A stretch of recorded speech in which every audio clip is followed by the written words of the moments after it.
इसमें आपका mentor AK Singh और आज फिर हम अपने UGC नेट लाइब्रेरी साइंस की तैयारी करेंगे और UGC नेट लाइब्रेरी साइंस में आप सभी को जो कहा जा रहा है, यानी कि एक चीज़ कही जा रही है कि प्रीवियस ईयर के पेपर पढ़ो और ज़्यादा से ज़्यादा प्रैक्टिस करो, जिससे क्या हो आपको क्वेश्चंस करने की आदत हो जाए। क्योंकि क्वेश्चंस यानी कि याद जो चीज़ें होती हैं वो हमें लिखने तक सीमित रहती है, और जो हम क्या है प्रैक्टिस करते हैं, यानी मल्टीपल चॉइस क्वेश्चनों में हमें प्रैक्टिस करनी बहुत इंपॉर्टेंट होती है, नहीं तो हम किसी भी चीज़ को सॉल्व नहीं कर पाते। जैसे आपने कभी भी किसी भी एग्जामिनर या किसी भी जो टॉप करने वाला या कोई भी एग्ज़ाम क्वालिफाई करने वाले से आपने एक वर्ड सुना होगा, या फिर आपके जो कोचिंग इंस्टीट्यूट है उनसे ये सुना होगा कि जितनी प्रैक्टिस करोगे उतना ही आप निखर के आओगे।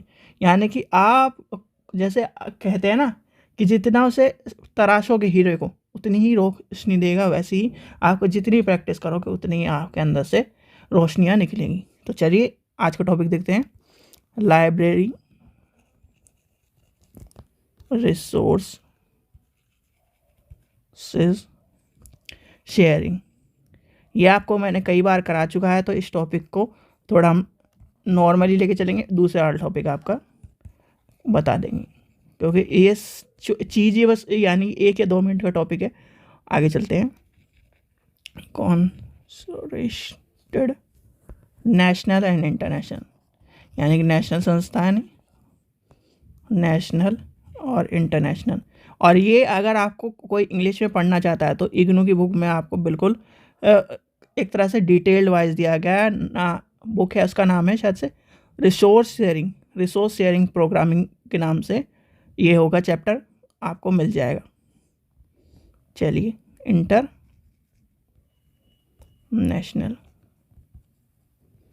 ठीक है। चलिए आज सबसे पहले देखते हैं हम library resource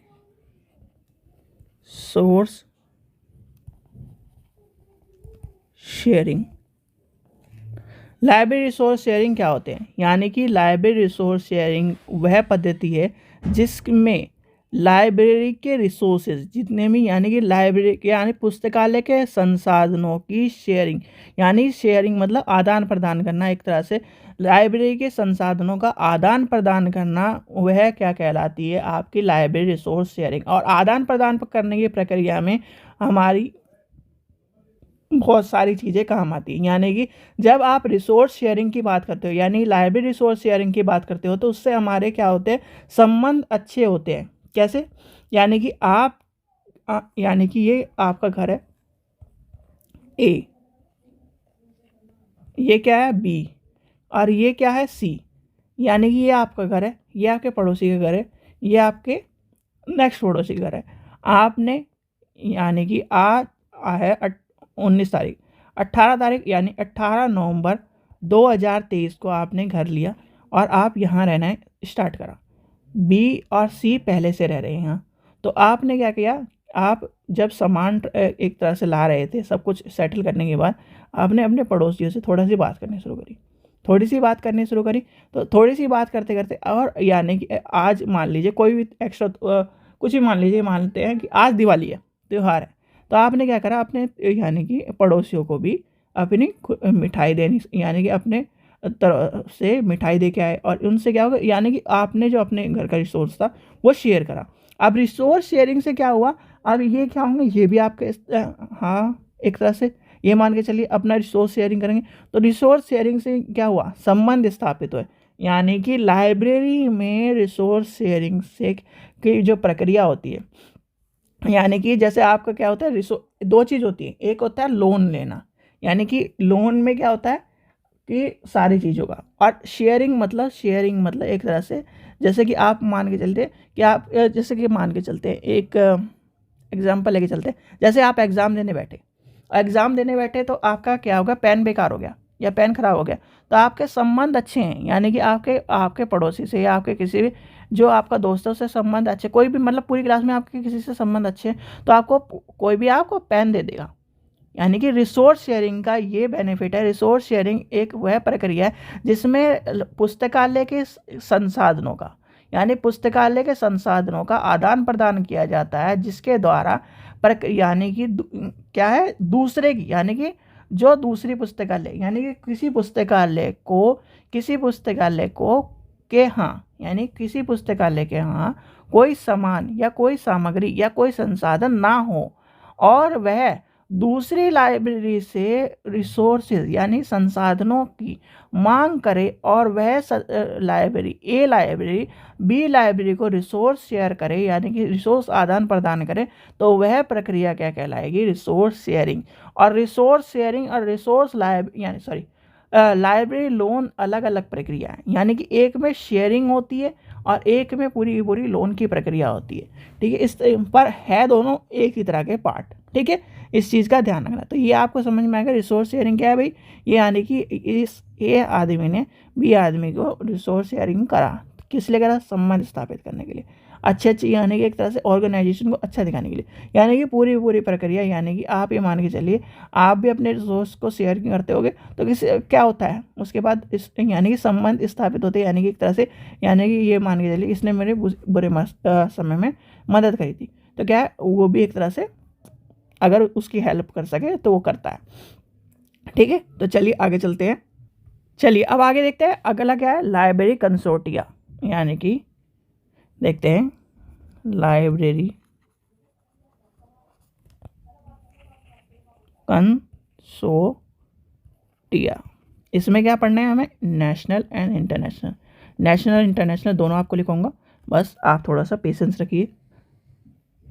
national and international.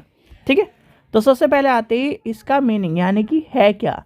अगर मैं आपको हिंदी में समझाऊं तो ये यानी कि पुस्तकालय संघ और पुस्तकालय का कोई भी सहयोगी एक तरह संघ जो अपने सदस्यों को की ओर से संसाधनों और गतिविधियों का समन्वय करता है, चाहे वह स्कूल हो, सार्वजनिक हो, शैक्षणिक हो, विशेष यानी स्पेशल लाइब्रेरी हो, समुचे केंद्र हो, यानी कंसोर्टिया विभिन्न स्तरों में पर मौजूद है, जैसे स्थान, राज्य, क्षेत्र, राष्ट्रीय, अंतर्राष्ट्रीय, इस तरह से। यानी कि हमने पढ़ना कितना है, नेशनल इंटरनेशनल पढ़ना है। उसी में क्या कहता है, फिर आगे कहता है पुस्तकालय आमतौर पर एकाधिकार संघ से संबंधित है, ये आपको सबको पता है। पुस्तकालय संघ का लक्ष्य समुदाय हित यानी कार्रवाई के मध्य से अपने सदस्य को पुस्तकालय की क्षमता और प्रभावशाली को बढ़ाना ना होता है, यानी कि हम क्या करते हैं, अपने ऑर्गेनाइजेशन को बढ़ाते हैं, वही काम करने की बात कर रहा है। फिर इसमें आता है जिसमें प्रिंट या इलेक्ट्रॉनिक संसाधन साझा करते हैं, संसाधनों को समूह खरीदने के माध्यम से लगाते हैं और कटौती और पेशेवर विकास की यानी कि आवश्यकता में शामिल करते हैं। लेकिन इसमें क्या होता है, इन्हें तब सम्मिलित नहीं करा जा सकता जिसके आधार पर सिद्धांत में कंसोर्टिया काम करती है, एक तरह से वह यह है कि पुस्तकालय अकेले ही तुलना में एक साथ अधिक हासिल कर सके। तो यानी कि सीधे बात यह है भैया, मैं अकेला ही क्या नाम इस पहाड़ को तोड़ दूंगा। ठीक है, क्या कह रहा है, मैं ये अकेला ही ये पहाड़ को तोड़ दूंगा और एक आदमी है, मैं 4 आदमियों को लेकर ये पहाड़ को तोड़ दूंगा। तो ये क्या है, जब ये काम होने लगे तो ये हो जाती है लाइब्रेरी की टर्म। ठीक है, कंसोर्ट। ठीक है, सीधी भाषा में एक आदमी ने पूरा पहाड़ तोड़ दिया, वो हो जाएगा, यानी कि अलग अलग होके कहने लगा जी मैं अकेला ये काम कर लूँगा, वो वाली कहानी इसमें हो जाएगी।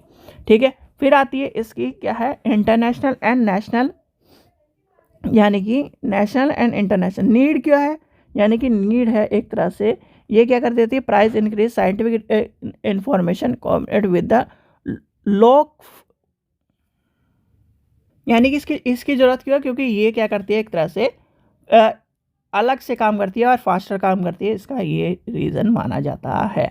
चलिए आगे चलते हैं, आगे क्या है इसमें ज़्यादातर, वैसे अगर आपको ये उदाहरण समझ में ना आए तो इसे छोड़ दीजिए, इस उदाहरण को यानी कि इस उदाहरण को भी ना लेके चलें, तो सीधे के सीधे आपको एक ही चीज़ बताऊंगा मैं कि कंसोर्टिया एक तरह का क्या है, ऑर्गेनाइजेशन का सिस्टम है, जिससे क्या करें, यानी स्पेशल पर्पज़ क्या होता है, स्पेशल पर्पज़ यानी कि प्रोवाइडिंग सर्विस है, स्पेशल यानी कि सीधे क्या है, ये एक तरह की स्पेशल सर्विस होती है, जिससे क्या होता है लाइब्रेरी की ग्रोथ को हम बढ़ाने का काम करते हैं। अगर ये पहाड़ वाला एग्जाम्पल आप छोड़ दीजिए, यानी कि ये सोचोगे कि पहाड़ वाला एग्जाम्पल आपको गलत वे में लेके जा रहा है, तो इसे छोड़ दो। यानी कि ये मान के चलो सीधे की सीधे एक क्या करती है, लाइब्रेरी में स्पेशल पर्पस के द्वारा लाइब्रेरी की यूज़र या फिर लाइब्रेरी की स्पेसिफिक ग्रोथ के लिए इम्पोर्टेंट है। यानी कि specific purpose of its user, किसके लिए, यूज़र के लिए, और कहीं ना कहीं लाइब्रेरी की ग्रोथ के बढ़ाने के लिए भी इम्पोर्टेंट है। अब लिख लीजिए इसमें national and international, national and international. National में लिखिए इंडिया वाले में सबसे पहला आ जाएगा आपका INDEST, फिर आ जाता है FORSA, फिर आ जाता है UGC इन्फोनेट, फिर आ जाता है CSIRE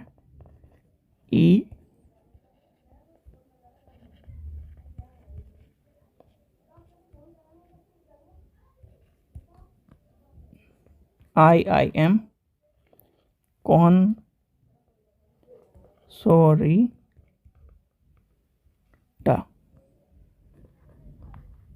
हेलीनेट। ये क्या है, सारे के सारे नेशनल है। अब इसमें क्या आ जाएगा, सबसे पहला आ जाता है आपका Indian national digital library in science and technology. लिख के बताऊँ, चलिए लिख भी देते हैं थोड़ा सा, जिससे आपको क्या है, क्योंकि फुल फॉर्म सबसे इम्पोर्टेंट होती है, फुल फॉर्म लाइब्रेरी में इम्पोर्टेंट है।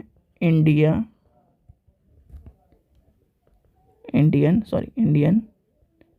नेशनल डिजिटल लाइब्रेरी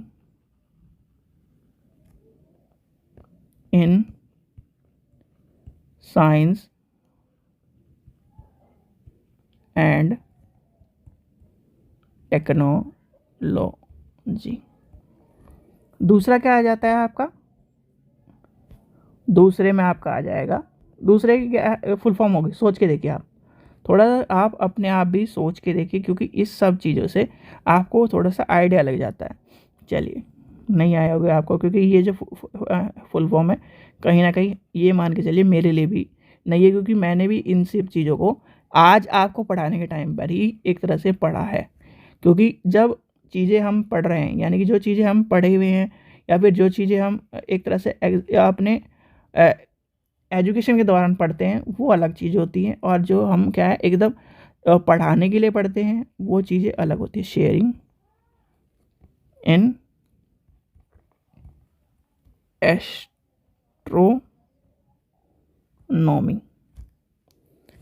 चलिए आगे चलते हैं और देखते हैं। अब आ जाता है यूजीसी। यूजीसी की फुल फॉर्म तो आपको पता ही है, यानी कि यूनिवर्सिटी ग्रांट कमीशन। और क्या है, इन्फोनेट। इन्फोनेट की फुल फॉर्म क्या हो जाएगी बताओ, यानी कि इन्फोनेट की आपको पता ही है, इंफॉर्मेशन, यानी कि इंफॉर्मेशन नेटवर्किंग, ठीक है, जिसे आप कहते हो यूजीसी। और ये इन यूजीसी का एक क्या है, मॉनिटरिंग प्रोजेक्ट है, याद कर लेना, यूजीसी का मॉनिटरिंग एजेंसी मान लो एक तरह से, या फिर एक प्रोजेक्ट मान लो, क्योंकि ये मॉनिटरिंग एजेंसी है, एक तरह से मान के चलिए मॉनिटरिंग एजेंसी है, जिसकी यानी कि इन्फ्लिमनेट आपको पता है, इन्फ्लिमनेट क्या है, ऑटोनमस बॉडी है, जिसकी क्या करते हैं यूनिवर्सिटी में सारे के सारे कनेक्शन जुड़े हुए हैं, और जिसकी लोकेशन कहाँ है, यानी कि अहमदाबाद में, गुजरात में है। तो वो क्या करती है, एक नेटवर्क है जिसमें आपकी शोध गंगा चलती है, तो वही कार्य करती है, यानी कि वही एक तरह का रूल्सिंग, ये आपके यूजीसी इंफॉर्मेशन नेटवर्क है। चलिए आगे चलते हैं। फिर आता है CSIR। CSIR का भी वही है, यानी कि CSIRE कौन, इसकी फुल फॉर्म क्या हो जाएगी, इसकी फुल फॉर्म भी है, यानी कि आपकी वही council for science and industrial research, ये आपकी CSIR की फुल फॉर्म है, और इसमें आ जाएगी। फिर आपका बचता है IIM, यानी कि IIM क्या है, इंडियन इंस्टीट्यूट ऑफ मैनेजमेंट, ये आ जाएगी इंडियन इंस्टीट्यूट ऑफ मैनेजमेंट। और लास्ट बचा आपका, लास्ट की फुल फॉर्म क्या हो जाएगी, health science library and information network.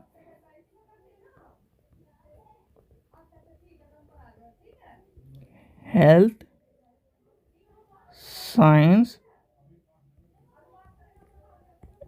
Library and information network. ठीक है, ये आपको सारी फुल फॉर्म भी मिल गई होगी। चलिए अब आगे चलते हैं इंटरनेशनल पर, यानी इंटरनेशनल पर। चलिए इंटरनेशनल में देखते हैं इंटरनेशनल में कौन कौन से दिखे हैं आपके। सबसे पहला आ जाता है IDAL, यानी कि इलुनोसिस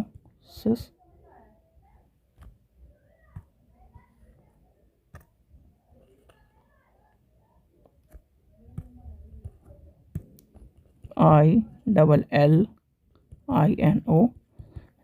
डिजिटल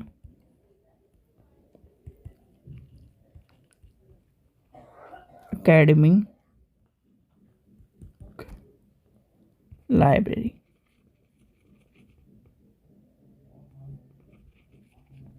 ठीक है, दूसरा क्या आ जाएगा KERS, ये आपको पहले मैं लिखवा देता हूँ सारी की सारी, फिर फुल फॉर्म के लेंगे। कॉन्सर्ट, फिर आ जाएगा CURIT और लास्ट बचता है आपका ICOLOC। ठीक है, ये आपके आ जाएंगे। तो सर दूसरा क्या आ जाएगा, दूसरे की फुल फॉर्म क्या हो जाएगी, यानी कि दूसरे की फुल फॉर्म है Korea, sorry KOREA education and research information system. ठीक है, फिर आता है इसके बाद क्या आ जाता है कॉन्स सर, तो इसकी फुल फॉर्म लिखिए CONSORITM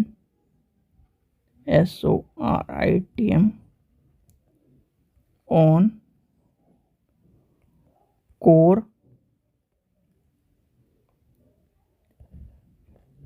इलेक्ट्रो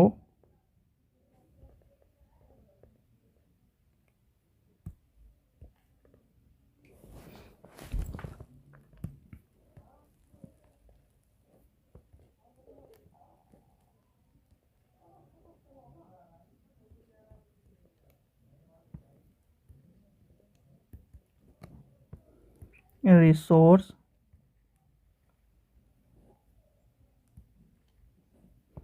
इन TA ताइवा। ठीक है, चलिए इसे हम आगे लिखते हैं, यहाँ तक आ गया। नेक्स्ट है आपका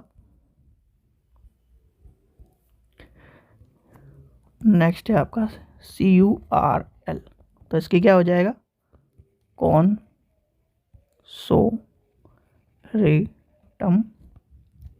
ऑफ यूनिवर्सिटी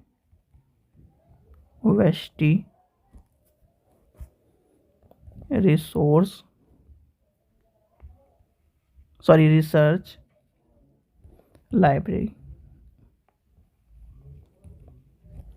इसके बाद क्या आ जाएगा आपका, लास्ट बचा है आपका ये आपका इंटरनेशनल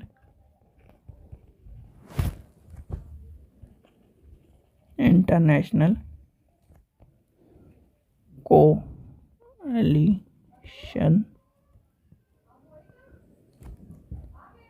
ऑफ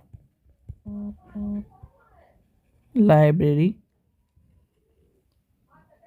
कॉन्सो। ठीक है, तो ये आपके क्या है, यानी कि यूजीसी का जो आज का सिलेबस था, ये के जो टॉपिक थे, यानी कि ये टॉपिक आपको एक तरह से मान के चलिए लाइब्रेरी में ज़्यादातर बहुत सी जगह, यानी बहुत यूनिवर्सिटियों में ये टॉपिक नहीं है। तो अगर आपको पढ़ना है तो यानी कि एक मैं बात बता रहा हूँ इग्नू की, यानी कि Indira Gandhi National Open University resource sharing programme